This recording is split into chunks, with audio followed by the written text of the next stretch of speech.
నమస్తే సార్. నమస్తే సార్ మనం గ్రే హెయిర్కి అండ్ హెయిర్ ఫాల్కి ప్యాక్స్ అనేది చూపించాము. బట్ ఇంటర్నల్గా కూడా మన ఫుడ్ అనేది కరెక్ట్గా ఉంటేనే ఇవన్నీ తగ్గించుకోవచ్చు అంటారు. ఇంటర్నల్గా తీసుకునేటువంటి హోమ్ రెమెడీస్ ఉన్నాయంటారు. ఓకే, చాలా ఉన్నాయమ్మా. సో గత వీడియోలో కూడా ఈ బీట్రూట్ రసం వగైరా ఉపయోగించుకొని హెయిర్ డై ఎలా తయారు చేసుకోవచ్చు మొదటి వివరాలు తెలుసుకోవడం జరిగిందమ్మా. డైరెక్ట్ కూడా మనం చేసి కూడా చూపించామా. చాలా మంది కూడా వాడుతున్నారు, మరి మంచి ఎంకరేజింగ్ రిజల్ట్స్ వస్తున్నాయని కూడా చెప్పడం మొదలు పెడుతున్నారమ్మా. సో ఇప్పుడు మీరు అడిగినట్లు ఇంటర్నల్గా మనం మెడిసిన్స్ వాడుకోవడం వల్ల ఆ సమస్య నుంచి త్వరగా బయటపడవచ్చు, ఆ సమస్య రాకుండా కూడా కంట్రోల్ చేసుకోవచ్చు. సో ఈ ఉపద్ఘాతం చెప్పేసరికి చాలా మంది మరి సార్ వాడుకోవచ్చు కదా హెయిర్స్ వచ్చేదానికి అని చెప్పి చాలా మంది అడుగుతుంటారమ్మా. సో దాదాపు 65 years వచ్చినాయి, నేను ఎప్పుడు దీనికోసం మందు వాడింది లేదు, దీని ప్రయత్నం చేసింది లేదు, నాకు అవసరం లేదు, ఆకాంక్ష కూడా లేదమ్మా. సో అవసరమైనటువంటి వాళ్ళు మరి హెయిర్ ఫాల్ అవుతుంది, వాళ్ళు సౌందర్యానికి ఏదైనా ఇబ్బంది ఉంది అని అనిపించేటువంటి వాళ్ళు పిల్లల నుంచి పెద్దల వరకు అందరూ వాడుకోదగ్గ క్షేమదాయకమైనటువంటి సైడ్ ఎఫెక్ట్స్ లేని అన్ని సైడ్ బెనిఫిట్స్ ఉండేటువంటి దివ్యమైనటువంటి అనుభూతమైనటువంటి ఔషధం అని చెప్తానమ్మా. సో ఇప్పుడు మనం చెప్పుకోబోయేటువంటి ఔషధం కూడా మరి ఎంతో మంది వాడి చక్కటి ఫలితాలు పొందిన తర్వాతనే వాడి యొక్క ఫీడ్బ్యాక్ అంతా తీసుకున్న తర్వాతనే ఇన్ని సంవత్సరాల అనుభవం ద్వారా మరి మీరు చక్కటి ప్రశ్న అడిగారు కాబట్టి మన ప్రేక్షకుల కోసం ఆ ఔషధం ఎలా తయారు చేసుకుని వాడుకోవాలో కూడా చూపిస్తాను. సో ఇప్పుడు దానికి కావాల్సిన పదార్థాలు ఏంటనేది అడిగి తెలుసుకుందాం. సో దీనికేమో 3 పదార్థాలు. ఫస్ట్ది కరివేపాకు. సో చాలా మందికి తెలియదమ్మా, ఈ కరివేపాకు హెయిర్ ఫాల్కి ఉపయోగపడుతుంది, అదే విధంగా త్వరగా వెంట్రుకలు తెల్లబడకుండా ఉపయోగపడుతుందమ్మా.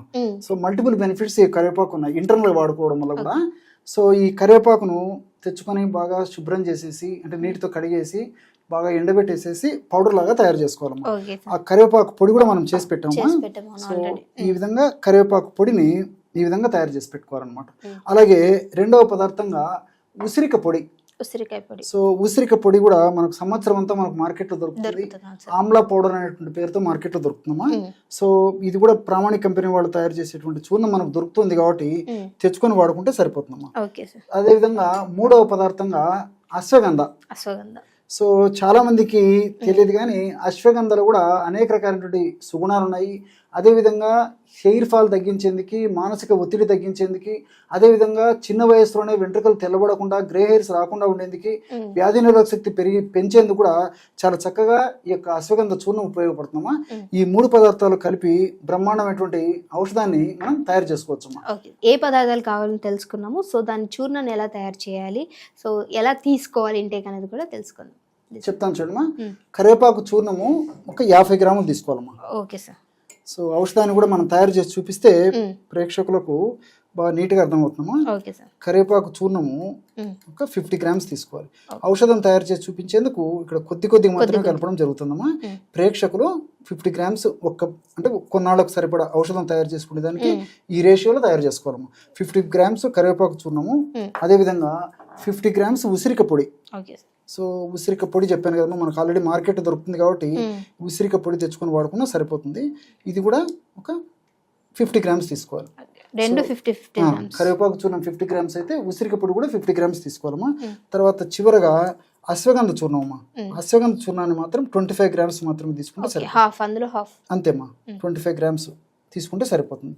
సో ఈ 3 పదార్థాలు కలపడం వల్ల చాలా బ్రహ్మాండమైనటువంటి హెయిర్స్కి ఉపయోగపడేటువంటి హెయిర్ రూట్స్కి ఉపయోగపడేటువంటి మంచి పోషకాలు అందించేటువంటి అద్భుతమైనటువంటి పదార్థం, సహజ సిద్ధమైనటువంటి ఔషధ పదార్థం రెడీ అయిపోతుందమ్మా. సో కేవలము ఒక 1 నిమిషం లేదా 1 నిమిషం లోపే బ్రహ్మాండమైనటువంటి ఔషధం తయారు చేసుకోవచ్చు అనమాట. చూడమ్మా, చాలా అద్భుతంగా తయారైంది చూడండి.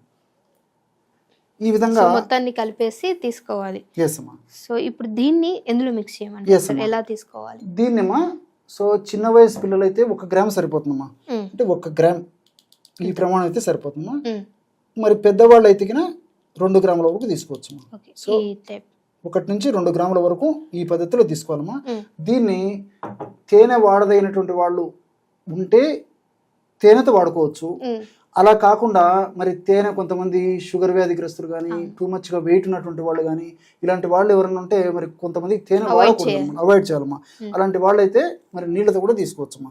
నీళ్ళతో తీసుకోవచ్చు, లేకపోతే పాలలో కలిపి తీసుకోవచ్చు, ఎలాగైనా తీసుకోవచ్చు. మనం నీళ్ళతో ఎలా వాడుకోవాలో చెప్తాను చూడండి. సో 100 ml గది ఉష్ణోగ్రత ఉన్నటువంటి నీళ్లు ఈ విధంగా తీసుకోవాలమ్మా. రూమ్ టెంపరేచర్ ఉన్నటువంటి నీళ్లు 100 ml తీసుకొని ఇందులో 1 to 2 grams చెప్పాను కదమ్మా. చిన్నపిల్లలు అయితే 1 గ్రాము, పెద్దలైతే 2 గ్రాములు. సో ఈ విధంగా కలిపేసేయాలి. 100 ml గది ఉష్ణోగ్రత ఉన్నటువంటి నీళ్ళల్లో 1 నుంచి 2 గ్రాముల వరకు మనం తయారు చేసి పెట్టుకున్నటువంటి పొడి, అంటే ఈ యొక్క కరివేపాకు, ఉసిరిక, అదేవిధంగా అశ్వగంధ కలిపి తయారు చేసుకున్నాం కదమ్మా, ఆ యొక్క చూర్ణాన్ని 1 నుంచి 2 గ్రాముల ప్రమాణం మాత్రమే ఇందులో కలిపేసేస్తే బ్రహ్మాండమైనటువంటి ఒక పానీయం రెడీ అయిపోతుంది. ఈ విధంగా తయారు చేసుకున్నటువంటి పానీయాన్ని ఒక్క ప్రమాణంగా సేవించాలమ్మా. సో ఉదయం ఆహారానికి ఒక 15 నిమిషాల ముందు, రాత్రి ఆహారానికి ఒక 15 నిమిషాల ముందు ఈ పద్ధతిలో తీసుకోవచ్చు. లేదా నేను ఇంతకుముందు చెప్పినట్లు తేనెతో తీసుకోవచ్చు, కాస్త పాలలో కలిపి కూడా తీసుకోవచ్చు. ఓకే, సో చూసారు కదా, హెయిర్ ఫాల్ ఉన్న వాళ్ళు అండ్ అలానే గ్రే హెయిర్ ఉన్న వాళ్ళు సో ఇలాంటి ఒక ఔషధాన్ని సో ఎలా చేయాలి ఏంటి అనేది చాలా చక్కగా వివరించారు. మీకు ఒకవేళ అవసరము అనుకుంటే ట్రై చేయండి. ట్రై చేశాక డెఫినెట్గా మీ రిజల్ట్ అనేది కామెంట్ చేయండి. ఇంకేమైనా వీడియోస్ కావాలి అంటే కామెంట్ చేసినట్లయితే దాన్ని మేము ట్రై చేస్తాము లైవ్లో మీకు చూపించడానికి. ఎందుకంటే ఔషధ గుణాలు ఎలా ఉపయోగపడతాయి అనేది చాలా చక్కగా వేస్తారు సార్. సో మళ్ళీ ఇంకో వీడియోతో మీ అందరి ముందుకు వస్తాం. అప్పుడు ఒకరు చూస్తుండండి అవర్ ఛానల్. నమస్తే సార్. నమస్తే.